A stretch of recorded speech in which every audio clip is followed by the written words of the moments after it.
ज्ञान प्राप्ति के बाद भी भगवान एकदम नहीं मांगे कि ज्ञान मिल गया है तो चलो। भगवान 2 महीने तक, ज्ञान प्राप्ति के बाद भी 2 महीने तक निरीक्षण और परीक्षण दोनों किया। भगवान बुद्ध ने ये कहा कि मेरी बात को अगर घटा दोगे तो भी बात गलत हो जाएगी, मेरी बात में कुछ अगर आपने जोड़ दिया तो भी उसका अर्थ बदल जाएगा, क्योंकि मैंने प्रत्येक बात को पूरी तरह से उसका अध्ययन करने के बाद में कहा है। साथियों, भगवान बुद्ध राजकुमार सिद्धार्थ से बुद्ध हो गए। अब आप लोग एक बार प्रेम से बोलेंगे, प्रेम से बोलिए भगवान बुद्ध की।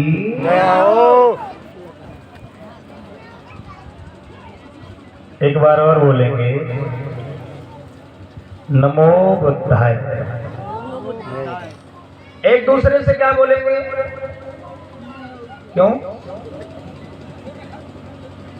हम कह रहे हैं इसलिए, कह रहे हैं आप कह रहे हैं इसलिए बोले। नमो बुद्धाय क्यों बोलेंगे? क्योंकि हम बुद्ध को नमस्कार कर रहे हैं। किसको? बुद्ध को। और बुद्ध किसे कहते हैं? बुद्ध कहते हैं जो ज्ञान का भंडार है, जिससे ज्यादा ज्ञानवान पूरे विश्व में कोई नहीं है, उसे क्या कहते हैं? बुद्ध। जो ज्ञान के दाता हैं। अगर आपसे ये कहा जाए एक हाथ में हमारे 1 लाख रुपया है और एक हाथ में रुपया पैदा करने वाला ज्ञान है आपके लिए, एक ज्ञान हम देंगे, वो हम पर्चा मुट्ठी में बंद किए हैं जिससे रुपए कमाए जा सकते हैं, और एक आपको रुपया मिलेगा तो आप कौन सा पसंद करोगे? रुपया चाहिए या फिर पर्चा चाहिए ज्ञान वाला? क्यों? इसलिए चाहिए कि हम बहुत से कमा सकते हैं। इसीलिए भगवान बुद्ध की जरूरत है। हम लोग उल्टे फंस गए। बुद्ध ज्ञान देते हैं लेकिन लोग क्या चाहते हैं? हे भगवान लड़का ना मेरा, वो एक लड़का मिल जाए। अब भगवान थोड़ा ही लड़का देगा आपको। हमें ज्ञान की जरूरत है। प्रकृति ने प्रत्येक मनुष्य को उसकी आवश्यकताएं पूरी करने के लिए संसार में सब संसाधन है, लेकिन अगर आप सब्जी की दुकान पे पनीर, कौन सा वाला पनीर? हलवाई वाला, मांगने खड़े हो जाओ टमाटर की दुकान पे, दोनों है तो सब्जियां, लेकिन नहीं मिलेगा। इसी तरीके से अगर ज्ञान प्राप्त करना है तो बुद्ध के यहां मिलेगा और कहीं नहीं मिलेगा। बुद्ध ने ज्ञान दिया, ज्ञान के गुरु हैं भगवान बुद्ध। और मैं तो बड़ा विस्मित हो जाता हूँ किताबों को पढ़ता हूँ तो, क्योंकि मैंने काफी समय हो गया अध्ययन किया ग्रंथों का। 14-15 साल से मैं लगातार किताबें पढ़ता रहा। तुलसीदास जी ने इशारे में ये कहा कि अतुलित बलधामम हेम शैलाभ देहम धनुष बन कृशानम ग्रान नाम ग्रगण्यम सकल गुण निधानम वानराणाम भीषम। मतलब हनुमान जी की तारीफ करते हुए उन्होंने ये भी कहा था कि हनुमान जी बुद्धि के भी दाता है। अब यहाँ मेरी समझ में एक प्रश्न आ गया, और प्रश्न करना कोई बुरी बात नहीं होती है, क्योंकि शंका तो शंका है। हनुमान जी बुद्धि के भंडार थे, ऐसा तुलसीदास जी बता रहे हैं, लेकिन जब लक्ष्मण जी के लिए बूटी लेने गए तो दवाई नहीं पहचान पाए, और दवाई नहीं पहचान पाए तो पूरा पहाड़ उठा लाए। अब आप बताइए उन्होंने क्या बुद्धि का प्रयोग किया? सुखेन वैद्य को बुलाने गए, वैद्य जी का दरवाजा बंद था तो वे उनका पूरा घर उठा लाए। क्या वहां पर बुद्धि का प्रयोग हुआ?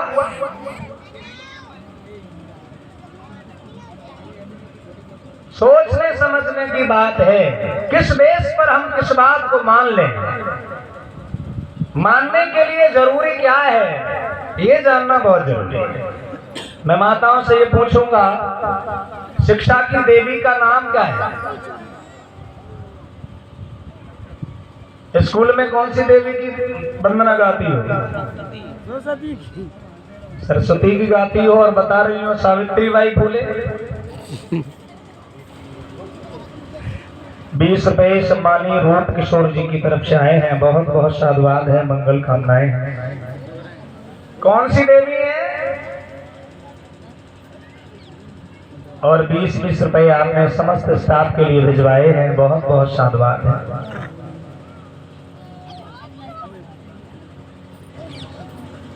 कौन है देवी? पुनः सुनिएगा।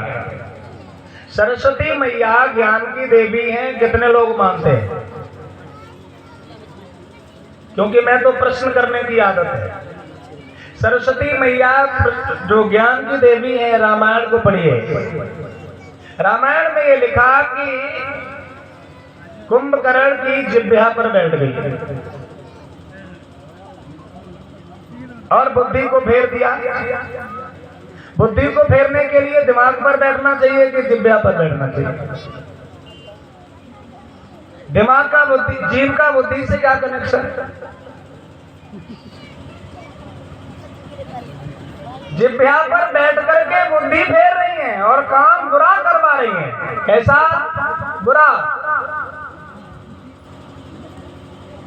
मंथरा की बुद्धि पर, जिह्वा पर बैठ गई और काम क्या करवाया? बुरा। जब कोई बुरा काम करने के लिए प्रेरित करता हो तो हम उसे क्या कहेंगे? देवी।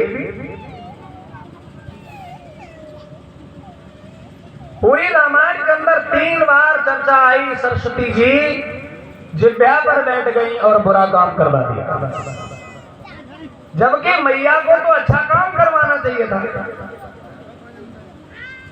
दूसरी बात, किसी भी ग्रंथ के अंदर ऐसा नहीं पाया गया कि सरस्वती मैया ने कभी भी किसी को ज्ञान दिया है, किसी को भी। किसी को ज्ञान दिया हो तो आप हमें वो पाठ दिखा सकते हैं, उस किताब का नाम बता सकते हैं।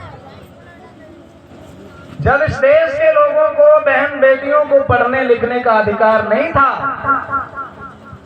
उस समय भी सरस्वती मैया रही होंगी, लेकिन माताएं अनपढ़ थीं। इस देश में माताओं को पति मरने के बाद जिंदा जला दिया जाता था। वो सभी वक्त आदमी भूल गया। इसके लिए, आपकी शिक्षा के लिए, आपको पढ़ने का अधिकार मिले, इसके लिए लड़ाई किसने लड़ी? सावित्री बाई फूले, जो महात्मा ज्योतिबा राव फूले की पत्नी थी। अगर सावित्री बाई फूले नहीं होती तो आप पढ़ी लिखी नहीं होती। जो राष्ट्रपति बनकर बैठी हैं इस देश के अंदर, वो भी आज राष्ट्रपति नहीं होती। ये किसकी देन है? सावित्री मैया की या सरस्वती मैया की? जब तक सावित्री मैया का बस चला तब तक एक भी औरत नहीं पड़ी, और जिस दिन से सावित्री मैया का बस चला उस दिन से सभी महिलाएं पढ़ लिख करके और सुयोग्य बनी। आपको एहसान मानना चाहिए उस माँ का जिसने आपको पढ़ने के लिए लोगों के द्वारा अपमान सहे। लोगों ने उनके वस्त्रों को खींच दिया, उनके ऊपर कीचड़ फेंके, उनके ऊपर पत्थर फेंके, गालियां सुनती रही, लेकिन उन्होंने अपना कदम नहीं रोका और विद्यालय खोला जिसमें बेटियों ने पढ़ाई लिखाई की। आज उन्हीं की प्रेरणा से डॉक्टर भीमराव अंबेडकर जी ने महिलाओं के पढ़ने के लिए उचित संसाधन बना दिए, उचित व्यवस्थाएं बना दी, लेकिन महिलाएं आज तक जिनका एहसान है वो नहीं देना चाहती। सावित्री बाई फूले से कोई उन्हें लेना देना नहीं है, वो तो वहीं जाना चाहती हैं जहां पर पहले थी। उन्हें तो उसी में आनंद है। बोले हम तो ठीक थे जब पढ़े लिखे नहीं थे, अब फालतू में गए।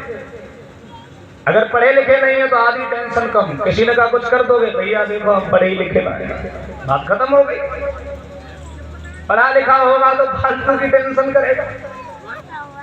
इसलिए जो माताएं पढ़ी लिखी नहीं है वे आराम से सरस्वती मैया की पूजा करें, और जो पढ़ी लिखी हैं वे सावित्री मैया की पूजा करें, क्योंकि तुम्हें जिसने जो अधिकार दिया है उसकी आप पूजा करो। प्रेम से बोलिए सावित्री मैया की। खैर, बात समझ में आ रही है कि नहीं?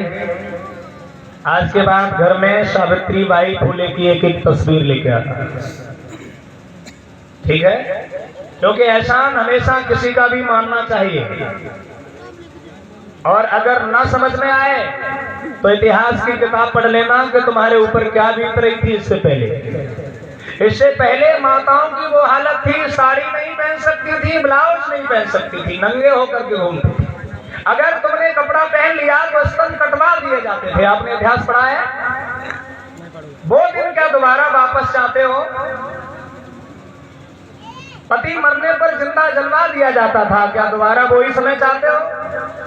अगर नहीं चाहते हो तो माता सावित्री बाई फुले को पढ़ो, उनके इतिहास की जानकारी रखो और उनका सम्मान करो, जिससे कि माता सावित्री बाई जैसी प्रेरणा आपके मन में पैदा हो और आपको दोबारा वो दिन कभी देखने को नहीं मिलेगा।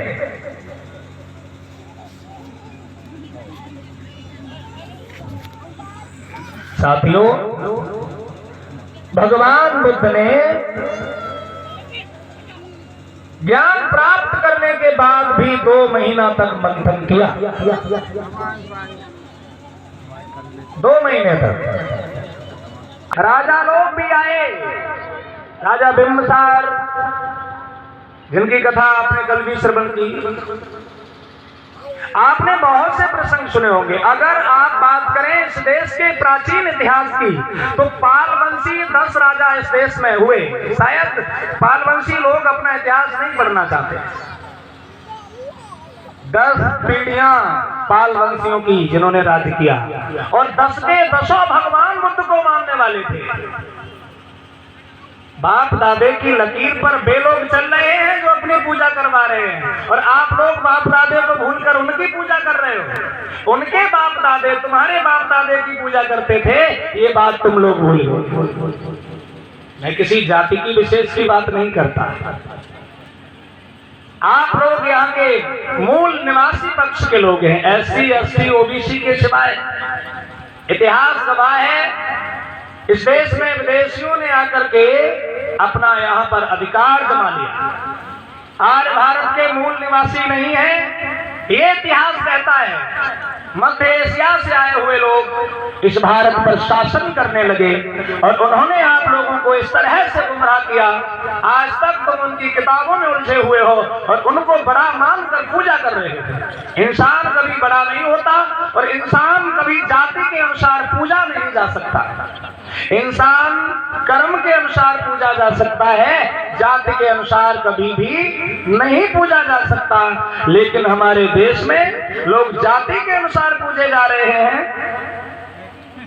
याद रखना, कोई भी जात कभी पूजनीय नहीं है।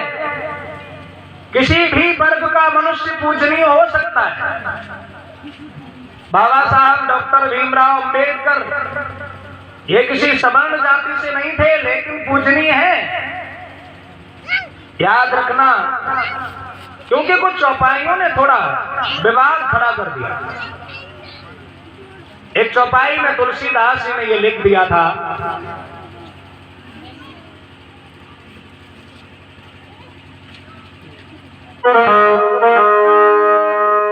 कि पूजिय विप्र ज्ञान गुणहीना,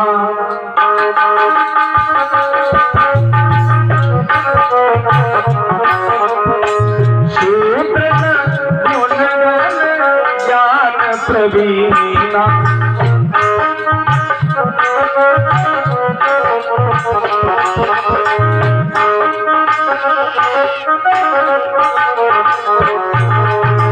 कौन पूजनीय है, कौन पूजनीय नहीं है, ये बाबा तुलसीदास जी लिख रहे हैं।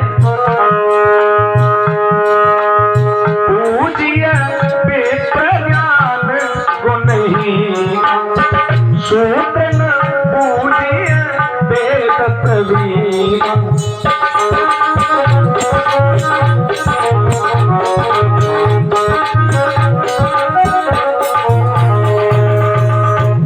शूद्रों की कभी भी पूजा नहीं की जानी चाहिए। पूजिय विप्र ज्ञान गुणहीना। ब्राह्मण चाहे उसे ज्ञान हो या ना हो, ज्ञान और गुण दोनों से हीन हो, लेकिन उसकी पूजा करो। शूद्र चाहे ज्ञान का भंडार क्यों न हो, उसकी कभी भी पूजा मत करो। ये किसने कहा? बाबा गोस्वामी तुलसीदास जी।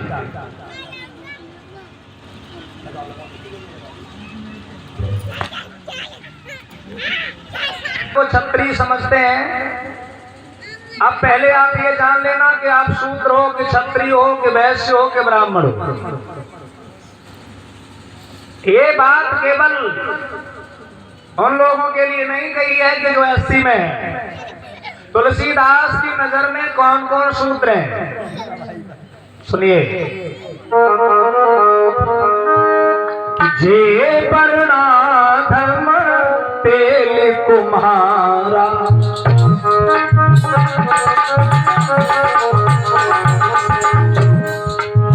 कौन कौन नीच है, गौर से सुन लेना, समझ में आ जाएगी कथा। जे वर्णा धर्म तेल कुम्हारा। सुपच की रात गोली कलवारा।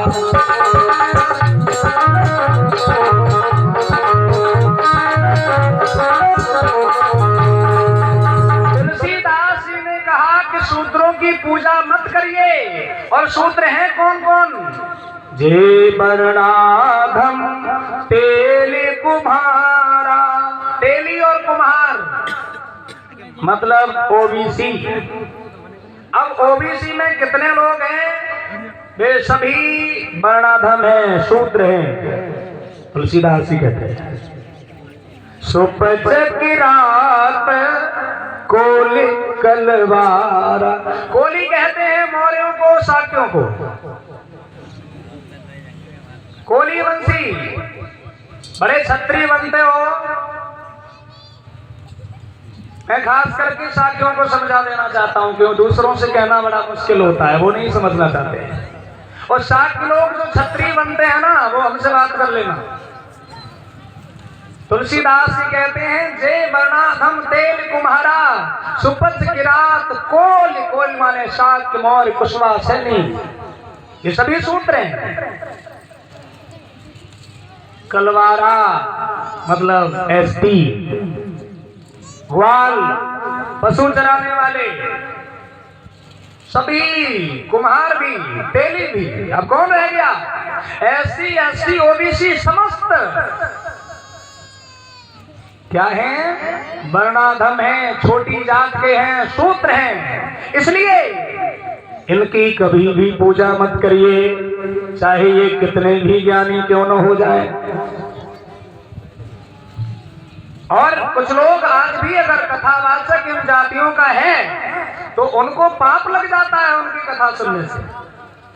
बोले हम छोटी जाति वालों की कथा सुनेंगे, हमें तो पाप लग जाएगा।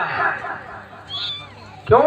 क्योंकि तुलसीदास जी ने कहा है कि ब्राह्मण हमेशा पूजनीय है और शूद्र कभी भी पूजनीय नहीं है। इसलिए याद रखना, जहां पर भेदभाव की बात हो वो कभी भी हमारे देश का धर्म ग्रंथ नहीं हो सकता। जहां पर भेदभाव, मान लीजिए अगर कोई ये कहता हो कि तुलसीदास जी भेदभाव नहीं करना चाहते, भगवान ने तो शबरी के हाथ से बेर खाए थे। बहुत से लोग ये उदाहरण देते हैं कि भगवान ने शबरी के हाथ से वो बेर खाए थे। तो मैं ये पूछता हूँ, चलो शबरी के हाथ से बेर तो आपने खा लिए, लेकिन लक्ष्मण में क्यों नहीं खाए? वो भी तो तुम्हारे भाई थे।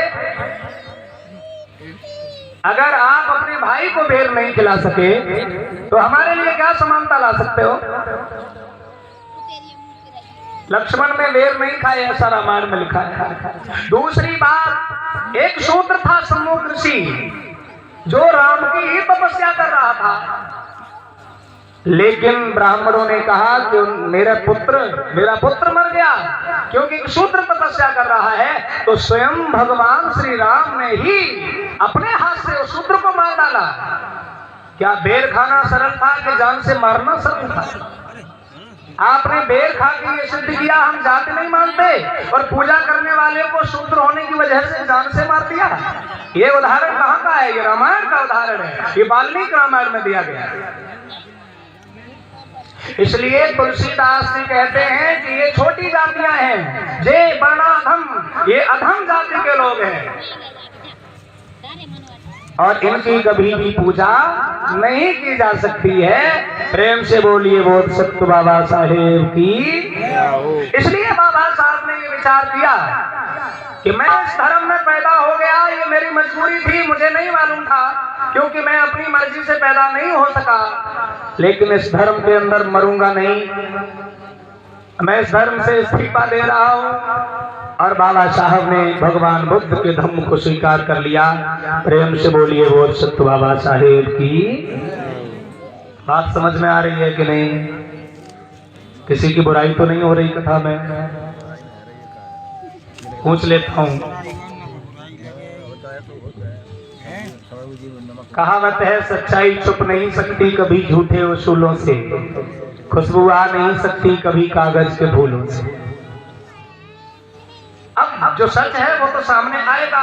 उस समय चल गया जब हम लोग पढ़े लिखे नहीं थे, अब हम लोग पढ़ गए हैं, हम उसका अर्थ लगाना भी जानते हैं, तो अब ये चीज ज्यादा दिन नहीं चलने वाली है। आप हमें गाली दे रहे हैं, एससी एसटी ओबीसी समस्त समाज को गाली दे रहे हैं और हम ही से रुपया ले रहे हैं, दक्षिणा ले रहे हैं। मैं किसी जात की बात नहीं कर रहा हूं, फिर कोई अपनी जात को सिर धर के, क्योंकि एक विद्वान ने ये कहा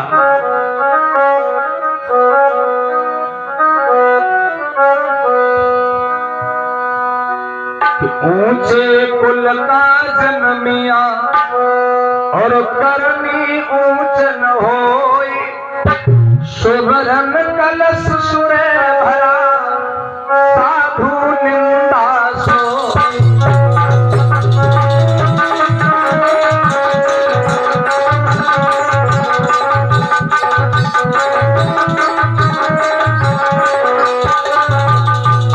कोई अगर ऊंची जात में पैदा हो गया तो इसका मतलब ये नहीं है कि वो ऊंचा हो गया।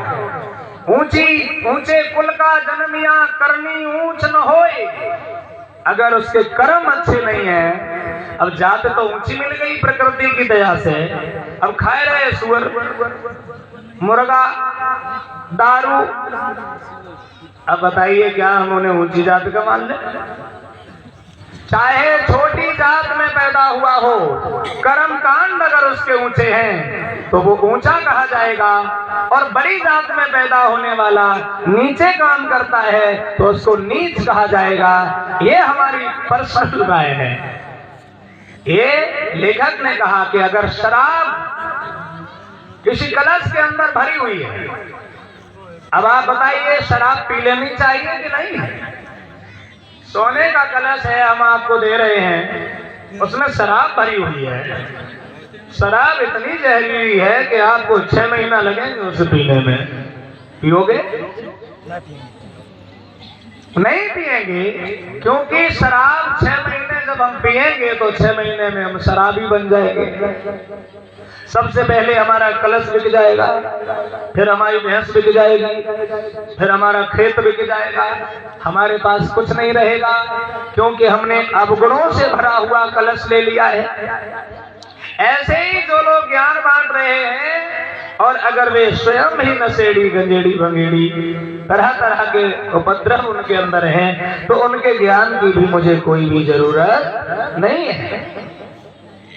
जो हमेशा ये सोच रहा है कि हमारे पैर छुओ, जो हमेशा ये सोचता है कि मैं बड़ी जात का हूं, मेरी पूजा करो, मैं ऐसे किसी भी मनुष्य को महान नहीं मानता जो स्वयं कहता हो कि मैं बड़ा हूं और तुम छोटे हो।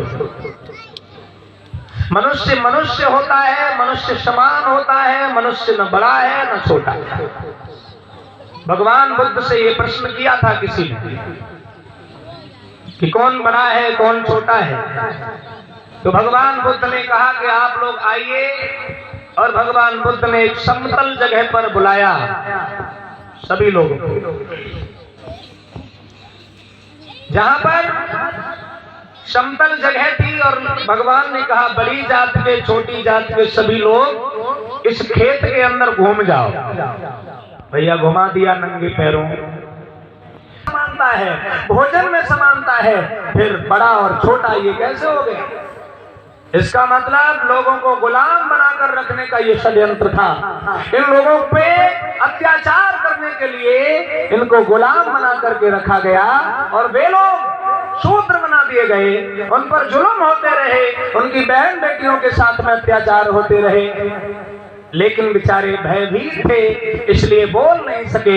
अब बाबा साहब का संविधान जब देश को मिला, बोलने की ताकत हुई, अब लोग भयभीत होने लगे हैं, कहीं शूद्र हमें न छू ले, क्योंकि शूद्र अब ताकतवर हो गए हैं। शूद्र छुएगा तो हम शूद्र होने का डर है। हम तो इन्हें अपनी तरह नहीं बना पाए, लेकिन ये अपनी तरह हमें बना लेगा। बोलिए भगवान बुद्ध की। आइए, खैर ये बुद्ध का ज्ञान है जहां पर समानता की बात होती है, जहां पर चोरी को पाप माना जाता है। और कहीं कहीं कथा में आप सुनते हैं कि भगवान ने खुद ही चोरी करी। अब वहां चोरी करना पाप नहीं है, क्योंकि वहां खाने पीने की वस्तु चुराई जा रही है। बुद्ध ने कहा चाहे कोई भी वस्तु हो, अगर आपको देने वाले ने नहीं दी है तो वो चोरी मानी जाएगी। प्रेम से बोलिए भगवान बुद्ध की। आइए, जहां प्रसंग चल रहा था कि भगवान ने 2 महीने तक मंथन किया, किसे ज्ञान दिया जाए, तब उनके दिमाग में एक बात आई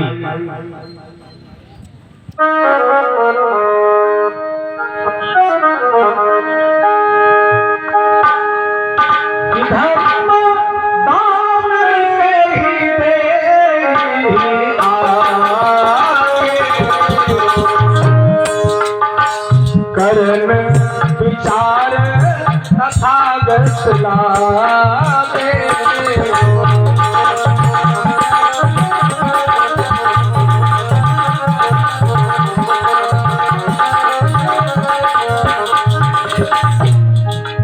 ज्ञान पिपासु परम मति धाम, जान परे आधार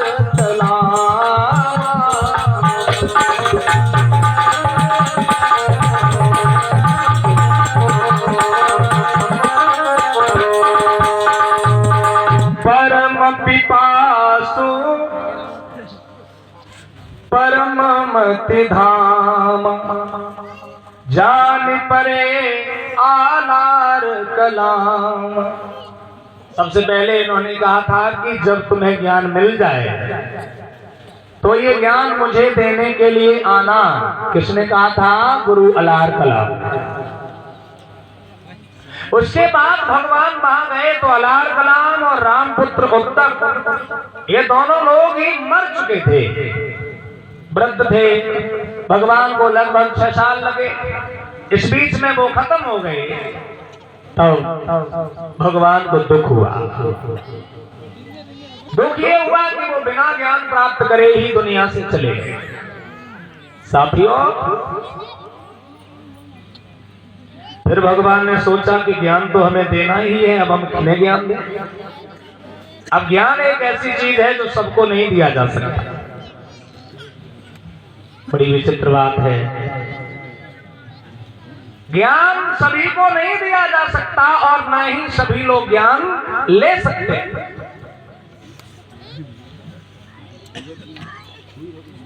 हीरा तहां न खोलिए जहां कुंजड़न की हाट। अगर ज्ञान सभी को दिया जा सकता होता तो प्रांगण में सभी लोग पढ़े लिखे होते।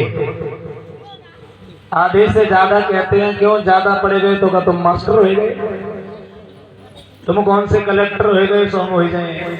है वो दिमाग में घुसा हुआ है, मन में घुसा हुआ है, उनके अंदर भय घुसा हुआ है, डर घुसा हुआ है कि अगर हमने किसी देवता की पूजा छोड़ दी तो वो हमें बर्बाद कर देगा। भक्तों ने ऐसे जाल फैला दिए ऐसे जात फैला दिए किसी बच्चे के बेटम तीर हो जाए कि बोले तुम्हारे अवूतर उठ गए। जब मालूम पड़ रही है कि जो अवूतन से डाल बतलाए गई और इतनी गारंटी के साथ बताता है कि तुम्हारी जो पड़ोसी ने मरी गई भाई तुम्हारे घर चुड़ैलिया बनी के आस रही। आज तक नहीं समझ में नहीं आई कि भगवान की आंखें में कौन सी, माफ करें, भगत की आंखें में कौन सी दूरबीन फिट होते। कुछ पूछो हर बात बताएगा, हर बात। आंखें एक बार बंद करी, अच्छा तो तुम्हारी समस्या ये है, तुम्हारी जो सास है तुम्हारी खाना पीना कोई खराब ही रहती है। ऐसा करो रुपया दो 1000, हम जाके मत बदल देंगे। लग गए 1000 रुपया, फिर आई कि भगत जी अभी कुछ अंतर मालूम नहीं पड़ो, क्या करोगे? तो ऐसा करो अब तुमको औरों को दिखाई दो। फिर कभी आपने ये कहा कि तो फिर हमारे भी 1000 रुपया लौटा दो। जब तुमने काम किया नहीं तो हमारे पैसा वापस करो। यही अंधविश्वास है, वहां आप कभी नहीं मांगने जाएंगे दोबारा। उन्होंने ऐसा षड्यंत्र बनाया है जो आप वापस मांग ही नहीं सकते। किसी ने कहा 501 रुपया लाओ, तुमने रख दिए, मान की लाओ, मंत्र पढ़े दे रहे, और जैसे ही मंत्र पढ़ा वो रुपए उसके बाप के हो गए। अब तुम कभी नहीं मांग सकते। और बिना मंत्र पढ़े अगर दे दिए होते तो कम से कम ये तो कह सकते थे 3 महीना बाद कि भैया हमारे रुपया है तुम पे। लेकिन वो मंत्र का चक्कर है, और ये मंत्र इसीलिए बनाए गए लोगों को ठगने के लिए। वापस करने वाली समस्या एक ही बार में खत्म। इसलिए भगवान ने सोचा कि ज्ञान किसे दिया जाए। तब उन्होंने विचार किया जिन्होंने 5 साल हमारी सेवा की, पंचभद्री ब्राह्मण, हम ये ज्ञान उनको देने जाएंगे। और सारनाथ तक भगवान उन्हें ढूंढते हुए पहुंचे। सारनाथ में भगवान को देखा पंचभद्री ब्राह्मणों ने, आपस में बातचीत करने लगे। बोले ऐसा लग रहा है वही राजकुमार सिद्धार्थ आ रहे। ऐसा तो नहीं है कि ठगने के चक्कर में आ रहा हो, लूटने के चक्कर में आ रहा है। 5 साल हमने इसकी सेवा की, इसे कोई ज्ञान प्राप्त नहीं हुआ। याद रखना, इसकी बातों में मत आ जाना। 5 ब्राह्मणों ने सलाह कर ली,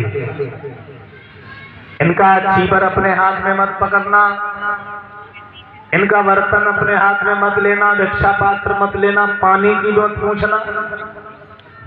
और भगवान जैसे ही सामने गए, बड़ा सा जो उनका प्रण था भूल गए भगवान के दर्शन करते, क्योंकि भगवान अब बुद्ध हो गए थे। भगवान के चेहरे पर नजर जाते ही उन ब्राह्मणों की बुद्धि बदल गई। भाग करके आसन दिया, पानी पिलाया, भगवान की सेवा करना शुरू हो गए।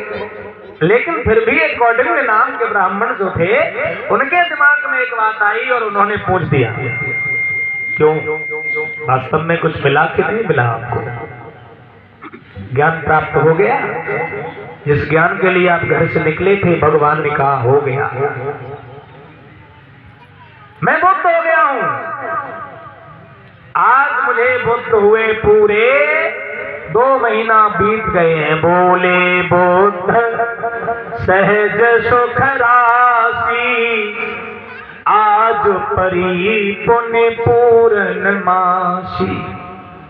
मोहि भय बर बोध प्रकाशु, आज ही पूर भय द्वे मासु। आज मुझे ज्ञान प्राप्त हुए 2 महीना बीत गए हैं, और आज का दिन है वो आषाढ़ की पूर्णमासी है। मुझे 2 महीना पहले ज्ञान मिला है, अर्थात वैशाख की पूर्णमासी के दिन मुझे बोध लाभ प्राप्त हुआ है। भगवान का जन्म भी वैशाख की पूर्णमासी को हुआ, और भगवान बुद्ध को ज्ञान भी वैशाख की पूर्णमासी को ही प्राप्त हुआ। एक ने शंका पैदा की, भगवान बोले तुम्हारे पास ऐसा क्या है जो हम तुम्हें ठग लेंगे? कुछ है तुम्हारे पास? मैं एक राजा का लड़का हूं, लालच मेरे मन में होता तो मैं क्यों वन में भटक रहा होता, और मैं अभी भी चाहूं तो मैं राजा बन सकता हूं। इसलिए अब गलती तो उनकी भी नहीं है, क्योंकि देश में यही हो रहा है।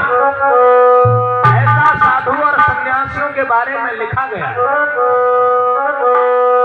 कि देखो द्वार द्वारे ये साधु दान, देखो द्वार द्वारे ये साधु दान।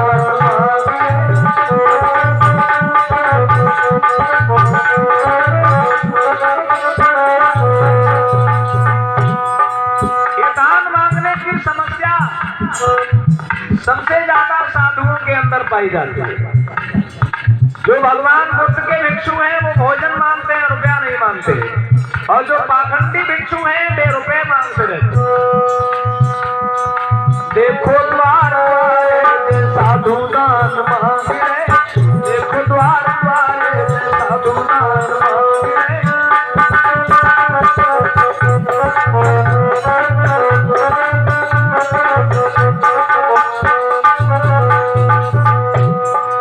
साधु दान मांग रहे, साधु दान मांग रहे।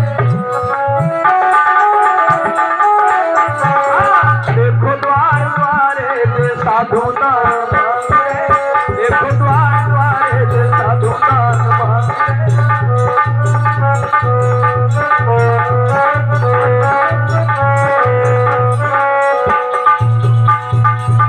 दान कौन कब मांग रहा है?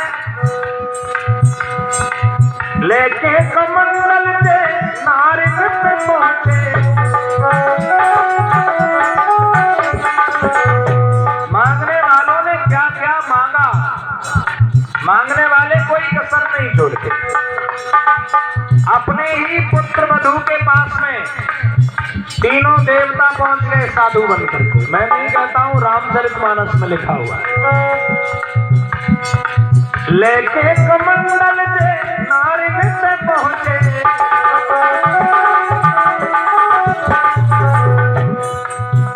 और पत्नी से कहा कि तुम कपड़े उतार के रख दो, उसके बाद मुझे भोजन कराओ। नंगी अवस्था में भोजन दान मांगे, देखो द्वार द्वारे से साधु दान मांगे।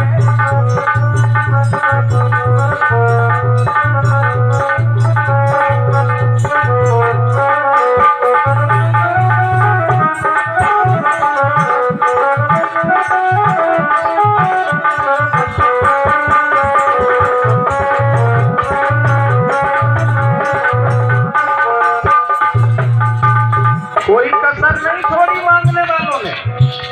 एक राजा के पास में पहुंचे, बोले तुम्हारा राजपाट मुझे दे दो। 60 बार सोना दे दिया और तीनों को बेच दिया। लेके कमंडल से राजा तक पहुंचे,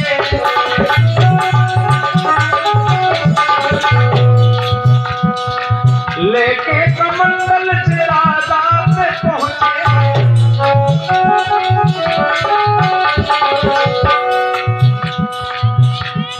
बन के भिखारी जे, बन के भिखारी जे राजपाट मांगे, देखो द्वार द्वारे जे साधु दान मांगे।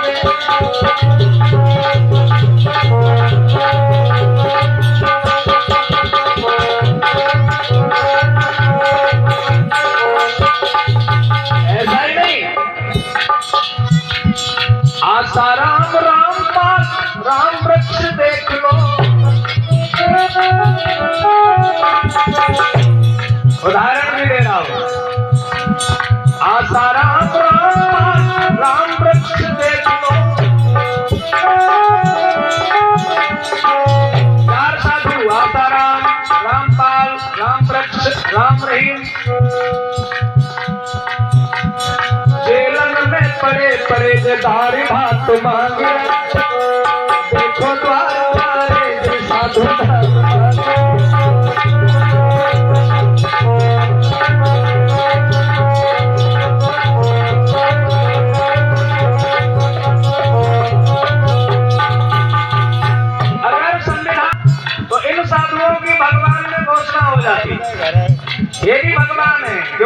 5-5 करोड़ चेले हैं, लेकिन संविधान की वजह से वे जेल में दाल भात मांग रहे हैं। देखो द्वार द्वारे साधु दान मांगे, देखो द्वार द्वारे साधु दान मांगे।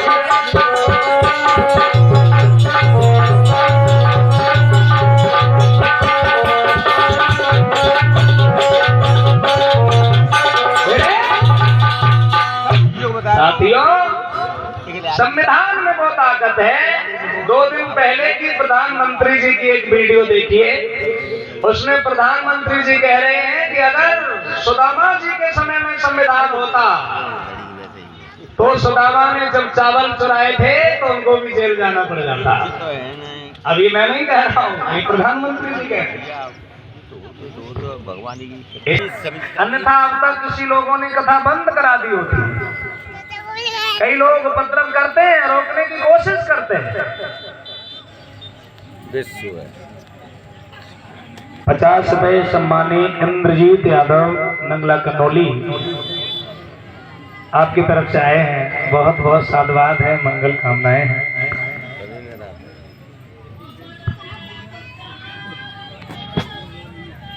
बांटना शुरू किया। अब आप पुनः ध्यान देंगे। सबसे पहले ज्ञान किसे मिला? पंचभद्रियों को।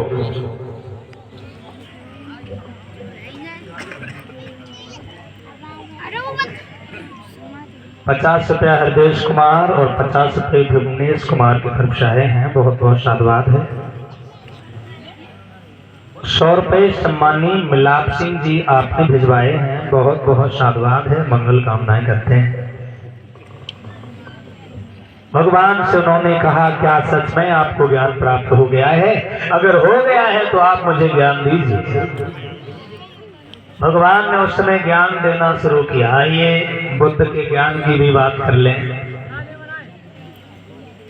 भगवान बुद्ध ने सबसे पहले ज्ञान दिया, अति सर्वत्र वर्जते। आपने सुना होगा अति। भगवान ने सबसे पहले कहा कि अतियों का त्याग कर दो। अति देखो कैसी अति करता है, पर चक्र लगा रहता है। ये मौर्यों की निशानी है, इसलिए कहने में कोई दो राय नहीं। ये सम्राटों की मस्ती है, साधुओं का इलाका है। सम्राटों की मस्ती है, मौर्यों का इलाका है।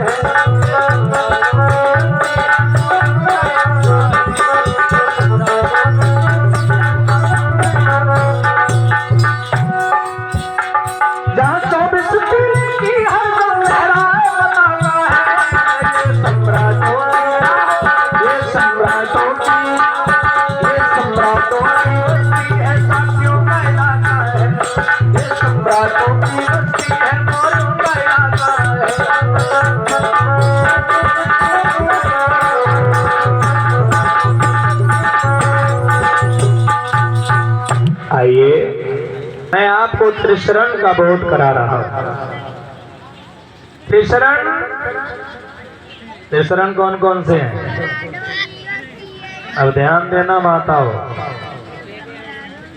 क्योंकि माताएं तो आ जाती हैं फिर पूरे दिन